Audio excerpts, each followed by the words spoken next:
Assalamualaikum, para pendengar setia maupun pendengar baru di kanal Kisah Hidup dan Makna yang dirahmati oleh Allah.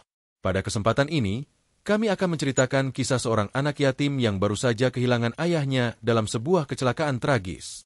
Sebuah kisah yang akan mengungkap bagaimana ia dipermalukan, dihina, dan difitnah oleh teman-teman yang seharusnya menjadi saudaranya. Namun, kisah ini belum berakhir, karena takdir Allah selalu berjalan pada jalurnya yang hakiki.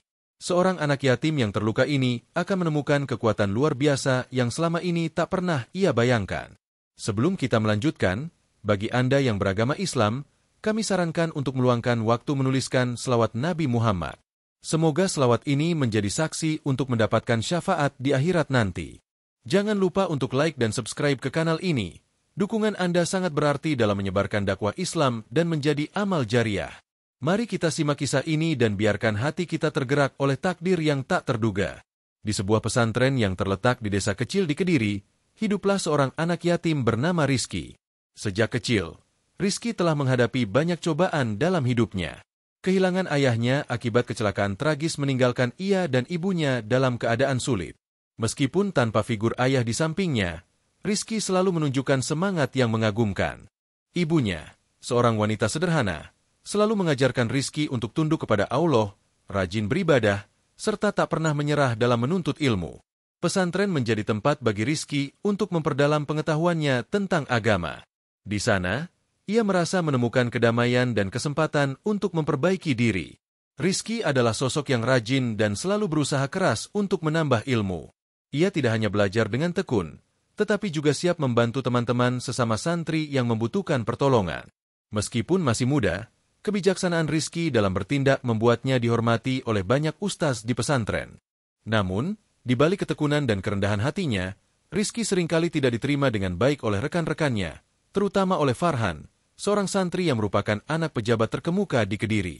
Farhan merasa iri karena Rizky selalu mendapatkan perhatian lebih dari ustaz setiap kali ia dipuji karena kejujuran, ketekunan, dan sikapnya yang baik. Sebagai anak pejabat, Farhan terbiasa hidup dalam kenyamanan dan kemewahan, sementara Rizky hanya memiliki sedikit. Meski demikian, Rizky selalu bersyukur atas apa yang dimilikinya. Rasa iri Farhan semakin mendalam seiring waktu, dan ia bertekad untuk berbuat sesuatu agar Rizky tidak lagi menjadi sorotan di pesantren. Namun, Rizky sama sekali tidak terganggu oleh perlakuan Farhan maupun ejekan dari teman-temannya. Baginya, yang terpenting adalah belajar dan mendekatkan diri kepada Allah. Ia tidak pernah merasa minder atau ragu akan dirinya sendiri, percaya bahwa segala sesuatunya akan terungkap pada waktu yang tepat. Apa yang ia lakukan semata-mata demi meraih ridha Allah, bukan untuk mendapatkan pujian dari manusia. Suatu hari, sebuah peristiwa yang tak terduga terjadi. Sebuah peristiwa besar mengguncang kehidupan di pesantren ketika sejumlah uang infak yang terkumpul, mencapai jutaan rupiah, beserta beberapa barang berharga lainnya, hilang secara misterius. Dompet uang dan barang berharga milik para santri hilang begitu saja tanpa jejak. Kejadian ini membuat semua santri cemas dan panik, sementara para ustaz dan pengurus pesantren juga merasa kebingungan berusaha mencari tahu siapa yang bertanggung jawab atas hilangnya barang-barang tersebut. Tanpa penyelidikan yang jelas, Rizky menjadi sasaran tuduhan. Dia dijadikan kambing hitam meskipun tidak ada bukti yang mengarah kepadanya. Semua orang, termasuk beberapa teman yang sebelumnya sering mencemoohnya, mulai percaya bahwa Rizky adalah pelakunya. Farhan, yang diam-diam merasa puas dengan situasi ini, semakin memperburuk keadaan dengan menyebarkan gosip bahwa Rizky adalah pencuri uang dan barang-barang tersebut. Rizky terkejut dan sangat bingung dengan tuduhan yang ditujukan kepadanya. Ia tahu dirinya tidak bersalah, tetapi tidak ada seorang pun yang mau mendengarkan penjelasannya. Para pengurus pesantren seharusnya memberikan kesempatan untuk membela diri, malah dengan cepat memutuskan untuk mengusirnya. Tanpa adanya proses penyelidikan yang adil, Rizky, yang selama ini dikenal sebagai anak yang jujur dan rajin, dihina dan difitnah tanpa kesempatan untuk membuktikan dirinya. Rasa sakit hati mendalam menyelimuti diri Rizky. Ia merasa dunia seolah berbalik melawannya. Apa yang telah ia lakukan selama ini? Mengapa ia yang selalu berusaha berbuat baik malah diperlakukan seperti ini? Tanpa tahu harus kemana, ia terpaksa meninggalkan pesantren yang dulu ia anggap sebagai rumah kedua. Tanpa dukungan dari siapapun, Rizky membawa sedikit barang miliknya dan berjalan pergi dengan langkah yang terasa berat. Pikiran yang kosong membuatnya tidak tahu tujuan selanjutnya. Ia merasa seolah tidak ada tempat untuknya di dunia ini. Dengan hati yang hancur, ia melangkah menjauh dari pesantren yang sebelumnya dipandang sebagai tempat untuk mengabdi kepada Allah, mencari ilmu, dan membangun masa depannya. Namun, hidup membawanya ke tempat yang tak terduga. Ia terdampar di sebuah masjid kecil dan tua di daerah Gresik. Tanpa tujuan jelas, Rizky duduk di sudut masjid, merasa sangat bingung dan kesepian. Tiada tempat lain yang ia tuju. Masjid ini tampak menjadi satu-satunya tempat yang bisa memberinya sedikit kedamaian. Meski ia merasa dunia ini tidak lagi memiliki tempat untuknya, di tengah kesedihannya, sebuah suara lembut memecah kesunyian.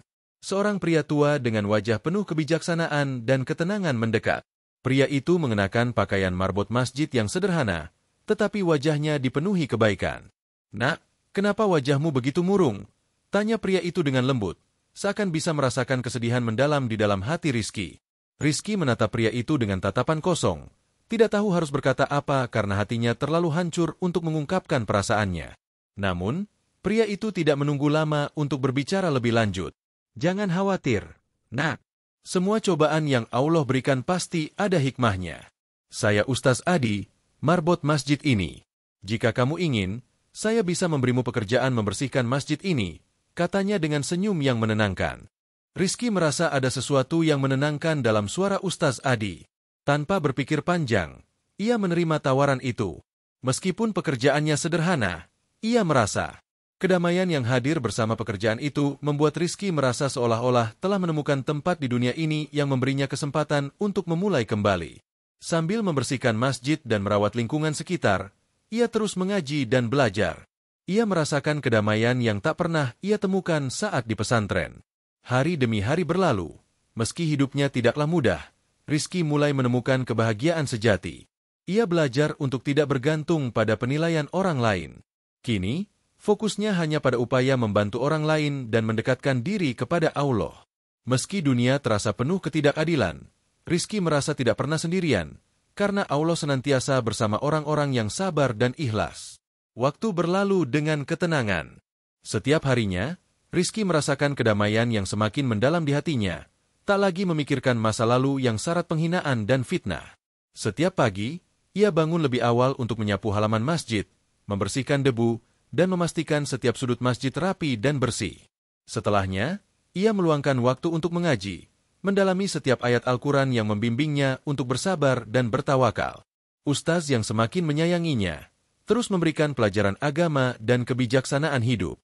Ia sering mengajak Rizky berdiskusi tentang berbagai hal, baik ilmu agama maupun kehidupan sehari-hari. Bagi Rizky, Ustaz Adi bukan sekadar marbot masjid, tetapi juga guru, sahabat, dan sosok ayah yang memberikan petunjuk hidup. Seiring waktu, kabar tentang Rizky yang difitnah dan diusir dari pesantren mulai menyebar. Beberapa alumni yang mengenalnya mendengar kisah tragis yang menimpanya. Kabar itu menyentuh hati banyak orang, termasuk para ustaz dan santri yang dulu mengenal Rizky sebagai anak yang rajin dan jujur. Alumni yang mendengar cerita tentangnya mulai merasa bersalah karena tidak ada yang membela Rizky saat ia difitnah. Mereka menyadari bahwa keputusan cepat yang diambil oleh pengurus pesantren keliru, dan beberapa di antara mereka merasa turut bertanggung jawab atas kejadian tersebut, karena tak ada yang berusaha mencari kebenaran. Berita mengenai Rizky terus berkembang dan sampai ke telinga Ustaz Faiz, kepala pesantren yang dulu dengan mudah memutuskan untuk mengusirnya. Awalnya percaya pada tuduhan terhadap Rizky, kini ia mulai meragukan keputusan itu. Rasa penyesalan perlahan muncul dalam hatinya. Suatu hari, setelah beberapa bulan tinggal di masjid kecil di Gresik, sebuah kejadian tak terduga terjadi. Ustaz Faiz datang ke masjid itu dengan wajah penuh penyesalan, disertai beberapa perwakilan dari pesantren dan alumni yang merasa bersalah. Mereka datang untuk menemui Rizky dan meminta maaf atas segala yang telah terjadi. Rizky terkejut saat melihat sosok Ustaz Faiz muncul di pintu masjid. Ia tak pernah menyangka bahwa orang yang dulu mengusirnya dengan mudah kini datang meminta maaf.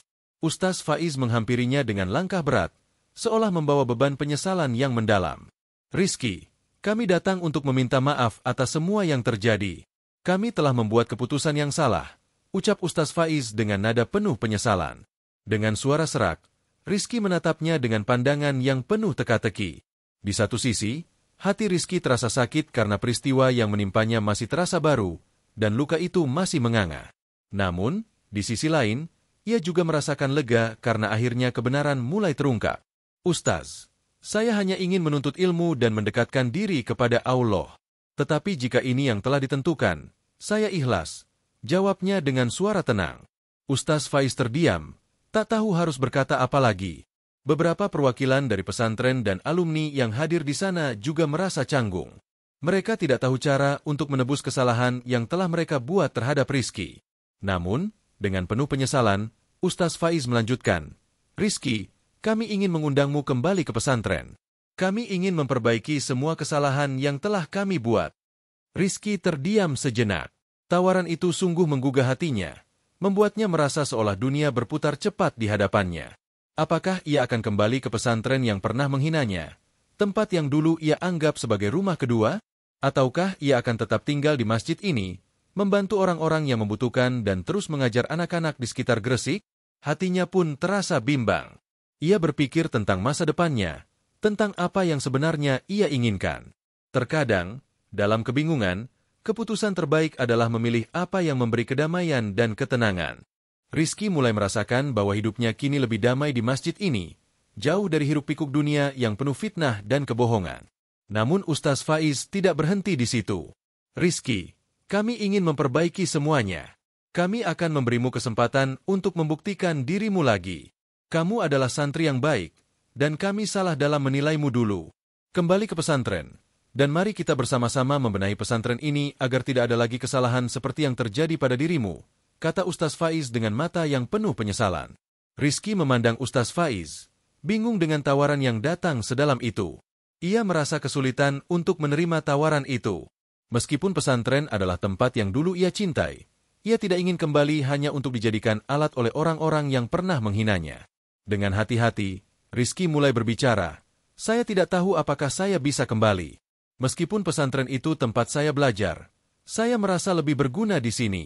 Di sini, saya dapat mengajar anak-anak di sekitar dan membimbing mereka dengan ilmu agama yang saya dapatkan. Saya merasa lebih dekat dengan Allah." Ustaz Faiz terdiam sejenak, merenungkan kata-kata Rizky. Ia tahu bahwa Rizky memiliki hati yang tulus, dan itulah yang membuatnya berbeda dari yang lain. "Kami mengerti, Rizky.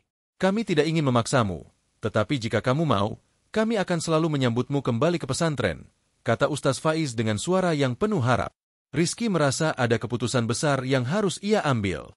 Ia harus memilih antara kembali ke pesantren yang pernah menghinanya, atau tetap tinggal di jalanan, membantu anak-anak yang terabaikan dan mengenalkan mereka pada Islam yang penuh kasih sayang. Malam itu, Rizky duduk sendiri di sudut masjid, merenungkan kata-kata Ustaz Faiz yang terus terngiang di telinganya. Tawaran untuk kembali ke pesantren yang pernah mengusirnya sungguh mengusik perasaannya, membuatnya bingung, ragu, dan sedikit marah. Mengapa segala sesuatu datang begitu terlambat? Mengapa harus ada begitu banyak penderitaan yang harus kita jalani? Rizky mengalami sebuah perjalanan emosional yang mengajarkannya banyak hal. Ia merasakan panggilan untuk menyadari kesalahannya, namun di dalam hatinya tersimpan keyakinan bahwa ini adalah ujian dari Allah, kesempatan untuk menampilkan siapa dirinya yang sebenarnya. Di satu sisi, ia dapat kembali ke pesantren dan membuktikan kepada semua orang bahwa ia adalah santri yang jujur, rajin, dan baik. Namun, di sisi lain, ia merasakan bahwa ia telah menemukan tempat yang lebih berarti, tempat yang memberinya ketenangan dan kesempatan untuk berkontribusi lebih banyak kepada masyarakat, terutama anak-anak yang terabaikan di sekitar Gresik. Di masjid itu, Rizky merasakan kedamaian yang belum pernah ia rasakan sebelumnya. Ia merasa lebih dekat dengan Allah dan lebih bebas untuk berbagi ilmu yang dimilikinya tanpa ada yang menghalangi. Anak-anak di sekitar masjid sering datang kepadanya untuk belajar mengaji dan memahami nilai-nilai agama, mendengarkan setiap kata yang ia ucapkan dengan seksama. Rizky menemukan makna hidup yang lebih besar di sini, membantu mereka yang membutuhkan, mengajarkan kebaikan, dan memperkenalkan mereka kepada Islam yang penuh kasih sayang. Namun, tawaran Ustaz Faiz selalu menggoda hatinya. Sebagian dari dirinya ingin kembali ke pesantren untuk membuktikan bahwa ia bukanlah orang yang bersalah. Ia ingin semua orang tahu bahwa ia bukan pencuri, melainkan seorang anak yatim yang berjuang keras demi ilmu. Tapi Rizky menyadari, meskipun ia kembali, tidak ada jaminan bahwa semua akan kembali seperti semula. Ia khawatir akan tetap ada stigma yang tertinggal di hati orang-orang di pesantren tersebut. Keputusan ini terasa semakin berat baginya. Menatap langit malam yang dipenuhi bintang-bintang, ia merasakan seolah Allah mengujinya dengan tantangan berat. Namun, di sisi lain, ia percaya bahwa setiap ujian menyimpan hikmah jika ia bisa menghadapinya dengan sabar dan ikhlas. Suatu pagi, saat Rizky membersihkan halaman masjid seperti biasa, Ustaz Adi memanggilnya. Melihat kegundahan di wajah Rizky, Ustaz Adi bertanya dengan lembut, "Ada apa, Nak? Sepertinya kamu sedang memikirkan sesuatu yang berat." Rizky menghentikan pekerjaannya dan duduk di samping Ustaz Adi. "Ustaz, saya ditawari untuk kembali ke pesantren, tetapi saya bingung. Haruskah saya kembali atau tetap di sini membantu anak-anak di sekitar masjid ini?" Jawaban Rizky diiringi suara yang penuh kebimbangan. Ustaz Adi menatapnya dengan bijak. "Nak, setiap keputusan yang kamu ambil akan membawa konsekuensinya masing-masing. Ingatlah, yang terpenting adalah niat kita. Jika kamu merasa kembalimu ke pesantren akan membuatmu lebih baik dan mampu membantu lebih banyak orang, maka itu adalah keputusan yang baik. Namun, jika kamu merasa di sini lebih bermanfaat bagi banyak orang, itu juga keputusan yang tepat. Tidak ada yang salah dengan kedua pilihan itu, asalkan niat kita adalah untuk mendekatkan diri kepada Allah." Rizky terdiam, merenungkan kata-kata Ustaz Adi. Ia semakin yakin bahwa keputusan apapun yang diambilnya, selama dilakukan dengan niat tulus untuk mendekatkan diri kepada Allah, adalah jalan yang benar. Meski begitu, kebingungan masih menyelimuti pikirannya. Apakah ia bisa? Rizky berusaha keras untuk melupakan masa lalu yang penuh dengan penderitaan dan kekecewaan. Ia menerima tawaran untuk kembali ke pesantren, dan setiap harinya, ia setia membantu Ustaz Adi membersihkan masjid serta mengajar anak-anak. Di saat-saat keraguannya, ia mencari ketenangan dengan membaca Al-Quran dan berdoa. Dalam doanya, ia memohon petunjuk dari Allah agar diberikan kemudahan dalam mengambil keputusan yang terbaik. Perlahan, hati Rizky mulai terbuka dan menemukan kedamaian. Rizky merasa tenang ketika kabar tentang kegiatannya yang terus membantu di masjid dan mengajar anak-anak mulai menyebar ke masyarakat sekitar. Beberapa orang yang mengenalnya merasa terharu dengan ketulusan hatinya. Mereka menyaksikan bagaimana Rizky, yang dulunya diusir dari pesantren, kini menjadi sosok yang dihormati dan dicintai di lingkungan sekitarnya. Ia tidak hanya terlibat dalam membersihkan masjid, tetapi juga memberikan pelajaran tentang akhlak yang baik, serta ajaran Islam yang penuh dengan kedamaian. Ia menjadi contoh nyata tentang bagaimana menjadi pribadi yang sabar dan penuh kasih sayang. Meskipun banyak yang mendukungnya, Rizky menyadari bahwa ia harus mengambil keputusan besar. Ia memahami bahwa kesempatan untuk kembali ke pesantren adalah sesuatu yang sangat menjanjikan. Namun, di sisi lain, ia merasa bahwa posisinya saat ini memberinya kesempatan untuk berkontribusi pada perubahan yang lebih besar. Akhirnya, Rizky memutuskan untuk menulis surat kepada Ustaz Faiz. Dalam surat tersebut, ia menjelaskan bahwa meskipun tawaran untuk kembali ke pesantren menggugah hatinya, ia merasa bahwa jalan hidupnya kini berada di tempat yang berbeda. Dengan tetap tinggal di Gresik, ia merasa dapat lebih banyak membantu orang, terutama anak-anak yang membutuhkan bimbingan agama. Ia mengirimkan surat itu dengan tangan yang gemetar, namun penuh keyakinan bahwa ia telah memilih jalan yang benar. Ketika Ustaz Faiz menerima surat itu, ia membacanya dengan hati yang penuh penyesalan. Ia sadar bahwa Rizky telah memilih jalan yang lebih sulit, tetapi juga lebih mulia.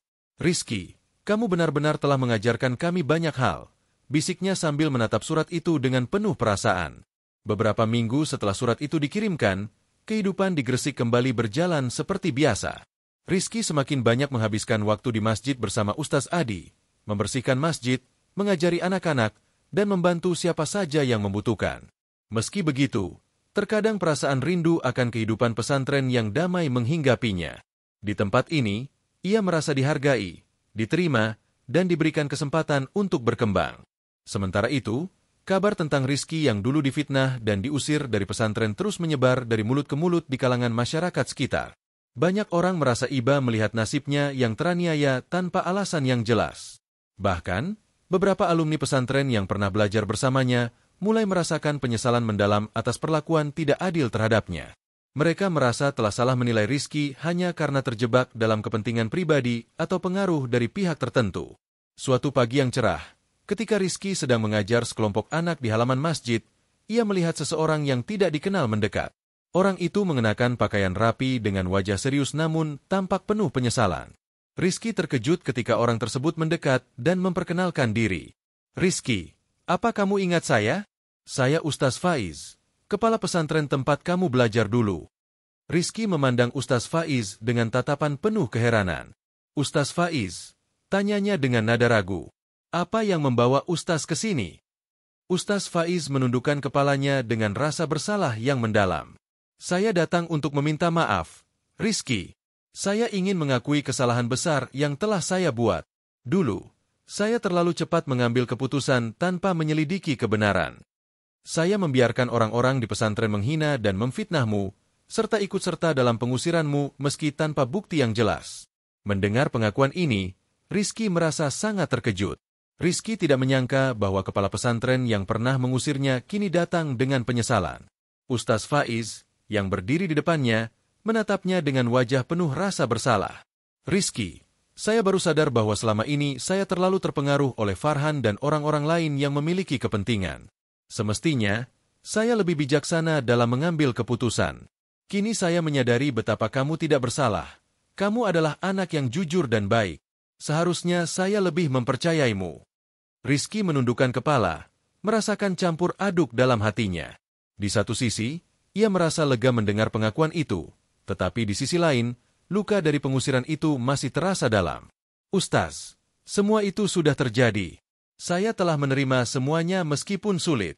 Saya hanya ingin menekankan bahwa saya tidak pernah menyalahkan pesantren atau siapapun.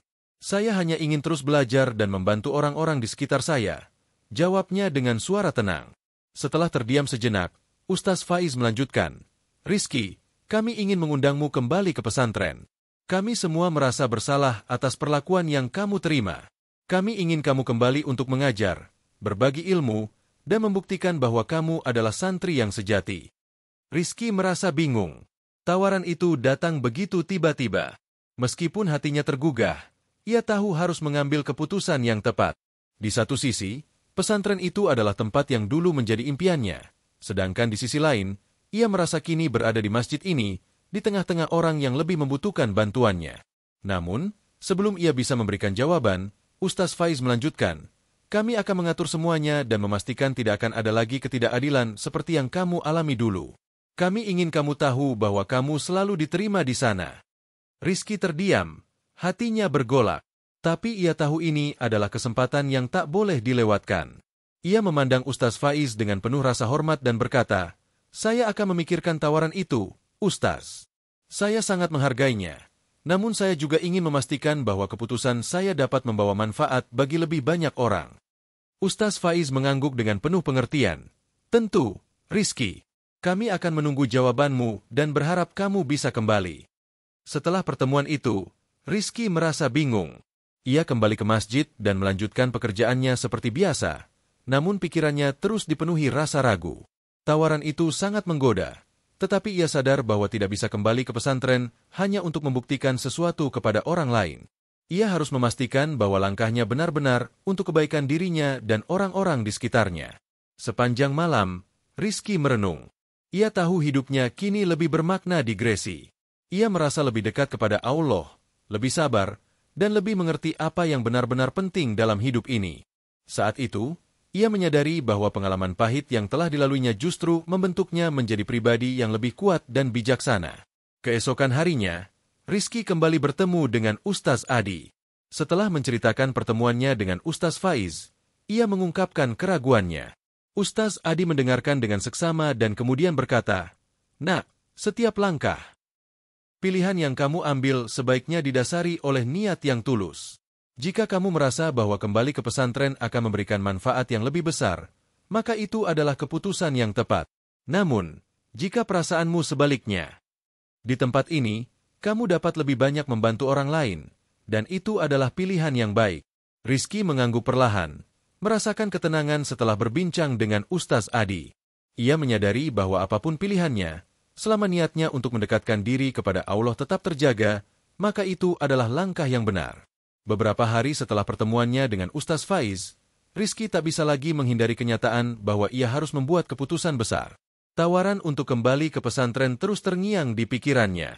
Di satu sisi, pesantren itu adalah tempat yang pernah ia anggap sebagai jalan untuk meraih cita-citanya dalam menuntut ilmu agama dan mengabdi kepada masyarakat.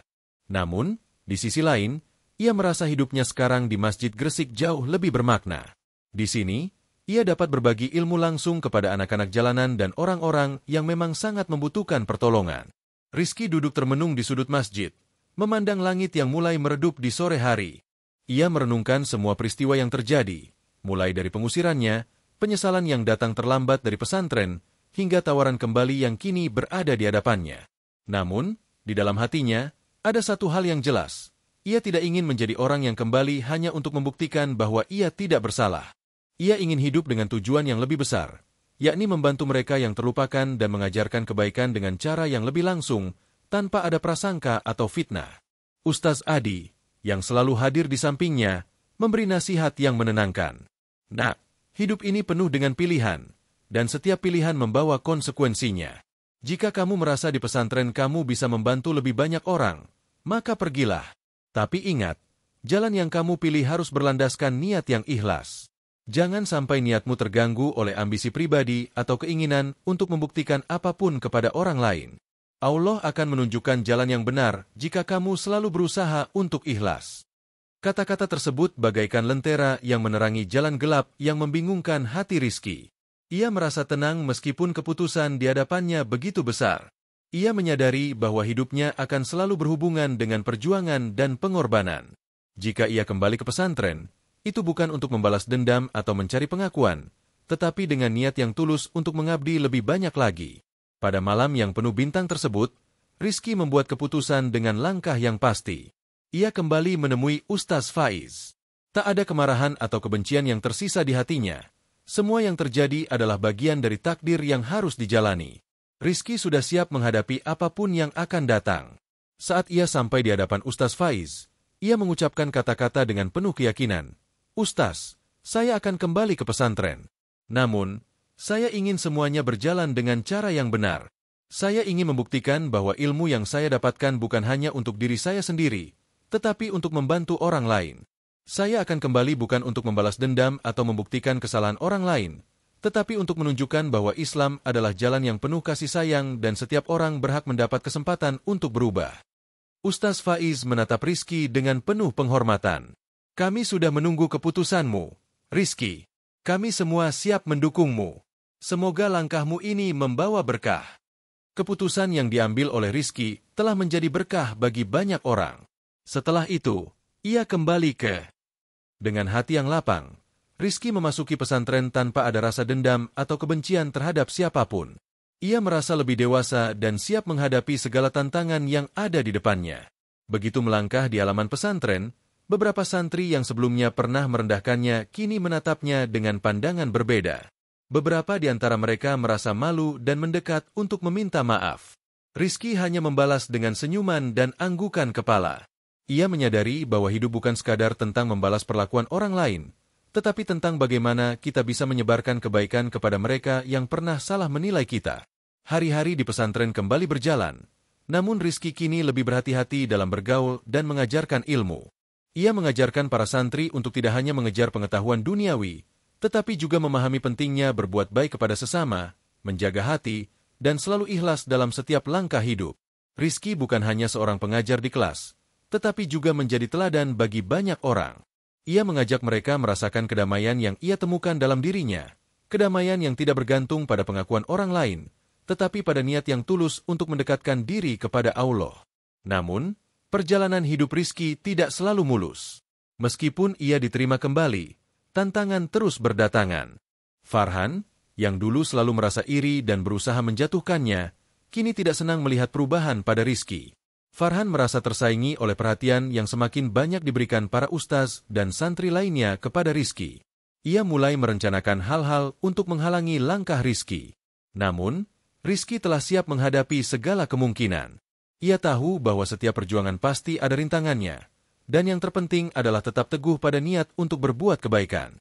Suatu ketika, saat Rizky sedang mengajar, Farhan mendekatinya dengan ekspresi yang tidak ramah. "Rizky," ujarnya dengan nada mengejek, "apakah kamu merasa sudah lebih baik sekarang? Kami semua tahu kamu hanya ingin mendapatkan perhatian. Kamu tidak lebih dari sekadar anak yatim yang mencari pengakuan." Rizky menatap Farhan dengan ketenangan. "Farhan, jika kamu berpikir demikian, itu hakmu. Tetapi saya tidak mengajar untuk mendapatkan pengakuan. Saya mengajar karena ingin membantu orang lain. Jika itu membuatmu merasa tidak nyaman, saya minta maaf. Saya hanya ingin berbagi ilmu yang saya miliki. Farhan terdiam. Tampaknya tidak menyangka bahwa Rizky akan merespons dengan sangat tenang. Di dalam hatinya, ia mulai merasa cemas. Mungkin ada sesuatu yang berbeda dalam diri Rizky yang dulu. Kehidupan Rizky di pesantren kini dipenuhi dengan pelajaran dan pengalaman berharga. Ia telah melewati banyak hal dan menyadari bahwa perjalanan hidupnya tidak akan pernah mudah. Namun, ia yakin bahwa setiap langkah kini semakin mendekatkannya pada tujuan yang lebih besar, yaitu membantu orang lain dan menegakkan kebenaran. Hari demi hari, Rizky terus menjalani hidup di pesantren dengan penuh dedikasi. Ia tidak hanya fokus pada pelajaran agama, tetapi juga mulai memperhatikan para santri yang sebelumnya ia anggap sebagai saingan. Rizky merasa, di pesantren inilah ia bisa memberikan manfaat bagi banyak orang, termasuk mereka yang dahulu tidak memperhatikannya. Meskipun langkahnya kini lebih pasti, masa lalu tetap menjadi bagian dari perjalanan yang membentuk dirinya. Yang kelam tetap menghantuinya. Fitnah yang ditujukan kepadanya dan peristiwa pengusiran yang memalukan tak mungkin dilupakan begitu saja. Ia menyadari bahwa kehadirannya di pesantren bukan hanya untuk belajar, tetapi juga untuk membuktikan bahwa kebenaran pada akhirnya akan terungkap.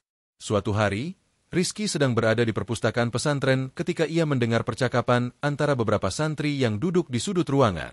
Salah satu dari mereka, Hadi, mulai berbicara dengan suara pelan namun cukup jelas terdengar. "Aku dengar Farhan sedang merencanakan sesuatu untuk menjatuhkan Rizky," kata Hadi dengan nada gelisah. "Dia bahkan sudah berbicara dengan beberapa orang tentang hal ini. Aku tidak tahu apakah itu benar atau tidak, tapi aku merasa dia tidak berhenti mencari cara untuk membuat Rizky terlihat buruk." Rizky mendengarkan percakapan tersebut dengan cermat, dan hatinya mulai berdebar. Ia menyadari bahwa Farhan tidak akan berhenti begitu saja. Namun kali ini, ia merasa lebih siap untuk menghadapi segala kemungkinan. Rizky bertekad untuk tidak terintimidasi atau terjebak dalam permainan kotor Farhan lagi. Ia percaya bahwa kebenaran akan terungkap, meskipun ada usaha untuk menutupinya. Beberapa hari kemudian, Rizky memutuskan untuk menemui Ustaz Faiz. Kali ini, niatnya lebih serius. Ia ingin memastikan bahwa pesantren benar-benar siap menangani masalah ini dengan bijaksana. Ia tidak ingin ada lagi kebohongan yang beredar di kalangan santri, terutama mengenai dirinya. "Ustaz Faiz," kata Rizky dengan penuh rasa hormat, "saya ingin berbicara tentang Farhan. Saya tahu dia masih mempunyai perasaan tidak senang terhadap saya, dan saya khawatir dia akan terus berusaha menjatuhkan saya. Saya tidak ingin masalah ini berlarut-larut. Saya hanya berharap kita semua bisa hidup dalam kedamaian dan saling mendukung." Ustaz Faiz menatap Rizky dengan serius. "Saya sudah mendengar beberapa kabar tentang Farhan, tidak hanya dari kamu, tetapi juga dari beberapa santri lainnya. Saya tahu bahwa Farhan bukan anak yang mudah diajak bicara. Namun, jika kamu merasa ada yang tidak beres, kita harus segera mengambil langkah-langkah yang tepat." Keberadaan Rizky di pesantren selama ini telah menjadi tanda perubahan positif bagi banyak orang. Ia mulai dikenal bukan hanya sebagai santri yang pintar dalam ilmu agama, melainkan juga bijaksana dan penuh kasih. Namun, kehadiran orang-orang seperti Farhan yang terjebak dalam perasaan iri dan dengki tetap harus dihadapi. Pada suatu hari yang cerah, Rizky menerima undangan untuk sebuah pertemuan di pesantren, di mana semua santri diminta hadir untuk membahas isu-isu yang terjadi. Rizky menyadari bahwa ini adalah kesempatan baginya untuk membuktikan bahwa ia tidak bersalah dan layak dihormati. Ketika acara dimulai, suasana di ruang pesantren terasa tegang. Semua santri duduk dengan wajah serius menunggu apa yang akan terjadi. Ustaz Faiz berdiri di depan dan memulai acara dengan kata-kata penuh kebijaksanaan. "Saudaraku, kita semua berada di sini untuk menyelesaikan masalah yang terjadi di antara kita. Kita adalah satu keluarga besar, dan kita harus menjaga keharmonisan di dalamnya. Tidak ada yang lebih penting dari kebenaran, dan kita harus bersama-sama mencarinya." Farhan duduk di barisan belakang dengan wajah tertunduk. Rizky dapat merasakan ketegangan di udara. Ia tahu bahwa momen ini akan menentukan arah hidupnya di pesantren, dan ia merasa bahwa inilah kesempatan untuk membela diri. Ustaz Faiz melanjutkan pembicaraannya tanpa menunjukkan sikap permusuhan. "Kami telah mendengar berbagai cerita dan menerima pengakuan dari beberapa orang yang merasa bersalah karena tidak menanggapi masalah ini dengan serius. Kami ingin menghadirkan Rizky untuk berbicara di sini." Rizky berdiri dengan hati yang mantap, meski sedikit rasa gugup menyelinap di dalam dirinya. Ia menyadari bahwa inilah saat yang tepat untuk mengungkapkan segala sesuatunya. Ia ingin menunjukkan bahwa tidak ada niat jahat di dalam dirinya terhadap siapapun. Saya berdiri di sini bukan untuk membalas dendam atau mencari perhatian, kata Rizky dengan suara jelas dan penuh keyakinan. Saya hanya ingin mengingatkan kita semua bahwa di antara kita tidak ada yang sempurna. Setiap orang memiliki kelemahan, dan saya pun tidak luput dari kekurangan. Namun, saya yakin bahwa kita semua di sini memiliki niat yang sama, yaitu mencari kebenaran dan menjalani hidup yang lebih baik. Farhan, meski terdiam, tidak bisa menghindar dari tatapan Rizky. Sorot matanya mengisyaratkan rasa bersalah yang mulai tumbuh di dalam hati. Rizky tidak tahu apakah Farhan akan meminta maaf, tetapi ia merasa lega karena akhirnya bisa berbicara dengan jujur. Acara tersebut berakhir dengan perasaan yang sulit diungkapkan. Beberapa santri mulai mendekati Rizky untuk memberikan dukungan dan meminta maaf atas sikap mereka yang lalu. Bahkan, mereka yang sebelumnya menganggap Rizky sebagai pesaing kini mulai menghargai keteguhan hatinya. Namun, Rizky menyadari bahwa perjalanan ini masih jauh dari selesai. Banyak tantangan yang harus dihadapi. Dan meskipun saat ini ia merasa lebih dihargai dan diterima, jalan hidupnya masih penuh misteri. Hari itu, matahari perlahan tenggelam di balik pepohonan besar yang mengelilingi pesantren. Udara sejuk dan tenang terasa seolah turut merasakan ketegangan yang melingkupi Rizky. Sebagai santri yang telah melalui banyak ujian hidup, ia merasakan bahwa saat ini adalah titik balik yang bisa menentukan masa depannya. Meskipun perasaan bangga dan lega mulai memenuhi hatinya, satu pertanyaan besar masih menggantung di benaknya. Apakah ia akan kembali ke pesantren atau melanjutkan perjalanan hidup yang baru? Di dalam ruangan yang dipenuhi santri, Ustaz Faiz berdiri di depan untuk menyampaikan kata-kata bijaksana. Saudaraku, kita telah melewati banyak hal bersama. Hari ini, kita menyaksikan kembalinya Rizky setelah sekian lama. Kami meminta maaf atas segala kesalahan yang terjadi dan mengundang Rizky untuk kembali ke pesantren dengan satu syarat, untuk menjadi contoh bagi kami semua, agar kebenaran akan selalu menang pada akhirnya. Rizky menatap Ustaz Faiz, kemudian beralih ke teman-temannya yang duduk di sekeliling. Dalam dirinya ada perasaan campur aduk. Kembali ke pesantren berarti membuka lembaran baru dalam hidupnya. Tetapi ia tahu bahwa banyak kenangan pahit di sana yang tak mudah dilupakan. Kebenaran yang terungkap memang membawa kedamaian, tetapi tidak dapat menghapus luka yang pernah ada. Ustaz, kata Rizky tegas, saya berterima kasih atas kesempatan ini, tetapi saya juga telah menemukan jalan hidup saya sendiri. Meskipun banyak yang telah berubah, saya masih memiliki banyak hal yang harus dilakukan di luar pesantren. Banyak anak-anak yang perlu dibimbing, banyak yang terlupakan dan terabaikan. Saya ingin menjadi bagian dari perubahan itu dan mendedikasikan hidup saya untuk mereka. Suasana sejenak terasa sunyi. Semua mata tertuju pada Rizky yang berdiri penuh keyakinan. Ustaz Faiz hanya terdiam, memandangnya dengan penuh pengertian. Rizky tahu bahwa keputusan ini tidaklah mudah, tetapi ia merasa yakin dengan langkah yang akan diambilnya. Keputusan ini tidak hanya mencerminkan dirinya saat ini, tetapi juga siapa dirinya yang ingin ia jadu di masa depan. Tanpa keraguan, Rizky memilih untuk melanjutkan jalan yang telah ia tentukan, meskipun ia tahu bahwa perjalanan tersebut akan penuh dengan tantangan dan ketidakpastian. Setelah pernyataannya tersebut, Rizky menunjukkan tekadnya untuk mengejar impian. Banyak santri datang memberikan dukungan kepada Rizky, berjanji untuk berjuang bersamanya seperti dahulu. Mereka yang dulu meragukan dirinya kini mulai melihat sosok baru dalam dirinya, bukan lagi seorang santri yang terpinggirkan, melainkan seorang pemimpin yang siap memberikan perubahan nyata dengan keteguhan hati. Ketika Rizky meninggalkan pesantren, ia bukanlah seorang anak yatim yang terbuang, tetapi sosok yang telah menemukan tujuan hidupnya. Ia melangkah menuju jalan yang lebih luas, ke tempat-tempat di mana ia dapat menyebarkan ilmu dan kebaikan yang selama ini dipelajarinya. Rizky menyadari, meski perjalanan itu tidak mudah, setiap langkahnya akan memberikan manfaat bagi banyak orang, terutama bagi mereka yang terlupakan dan terabaikan. Seiring berjalannya waktu, Rizky semakin dikenal di berbagai tempat. Ia mendirikan pusat pembelajaran agama untuk anak-anak yang membutuhkan, membantu mereka yang hidup di jalanan dan tidak memiliki akses untuk belajar. Dalam setiap ceramah dan pengajiannya, Rizky selalu menyampaikan pesan penting tentang kesabaran, kejujuran, dan pentingnya menjaga hati. Ia menjadi sosok yang menginspirasi, tidak hanya di kalangan santri tetapi juga di masyarakat luas. Suatu hari, saat mengajar di pusat pembelajarannya, Rizky menerima kabar dari pesantren tempat ia dulu belajar. Farhan, yang dulu selalu berusaha menjatuhkannya, kini terperangkap dalam masalah besar. Meskipun Farhan awalnya merasa bangga dengan kedudukannya sebagai anak pejabat, ia kini terjerat dalam sebuah kasus yang merusak reputasinya. Namun, Rizky tidak merasa bahagia mendengar berita itu. Ia justru merasa kasihan. Ia tahu betul bahwa rasa iri dan kebencian yang pernah melanda Farhan adalah akar dari semua kesalahan yang dilakukannya. Rizky memutuskan untuk kembali ke pesantren. Kali ini bukan untuk menunjukkan siapa yang benar atau salah, tetapi untuk memberikan maaf dan pelajaran. Ia bertemu dengan Farhan yang kini tampak lemah dan penuh penyesalan. "Farhan," ujar Rizky lembut, "saya tahu kita pernah berbeda, tetapi saya percaya setiap orang bisa berubah. Saya memaafkanmu, dan saya berharap kamu bisa menemukan jalan yang benar." Farhan menunduk dengan air mata mengalir di pipinya. "Aku menyesal. Aku tak pernah menyangka semuanya akan berakhir seperti ini. Aku salah." Rizky tersenyum dan menepuk bahu Farhan dengan penuh kasih. "Tidak ada yang sempurna, Farhan. Namun jika kita bisa belajar dari kesalahan, itu sudah cukup." Cerita tentang Rizky, anak yatim yang pernah dihina dan difitnah, kini menjelma menjadi legenda di pesantren dan tempat-tempat yang pernah ia singgahi.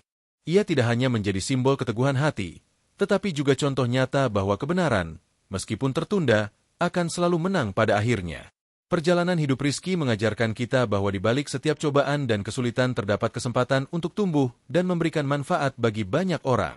Ia membuktikan bahwa meski seringkali dunia tampak tidak adil, dengan kesabaran dan kejujuran, seseorang dapat mengubah nasibnya dan membawa kebaikan bagi orang lain.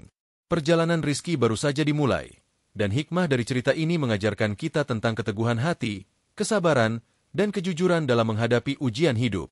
Meski seringkali kita dihina, difitnah, atau disalahpahami, kita diajarkan untuk tetap tegar dan sabar, karena pada akhirnya, Allah akan memberikan jalan bagi kita. Orang-orang yang sabar dan berbuat baik, sebagaimana tercantum dalam Al-Quran, adalah panutan bagi kita semua. Dalam surah At-Taubah, Allah berfirman, "Tidak akan menimpa kami kecuali apa yang telah ditentukan oleh Allah untuk kami. Dia adalah pelindung kami, dan hanya kepada Allah lah hendaknya orang-orang yang beriman bertawakal." Ayat ini mengingatkan kita untuk selalu berserah diri kepada Allah dalam setiap langkah hidup kita, meyakini bahwa apapun yang terjadi adalah bagian dari takdirnya yang terbaik untuk kita. Dalam menghadapi berbagai cobaan, seperti fitnah dan pengkhianatan, kita harus tetap percaya bahwa Allah selalu bersama orang-orang yang sabar dan ikhlas. Cerita ini adalah fiktif, namun dibuat sedemikian rupa agar tampak nyata, dengan harapan bisa memberikan pelajaran dan hikmah bagi kita semua.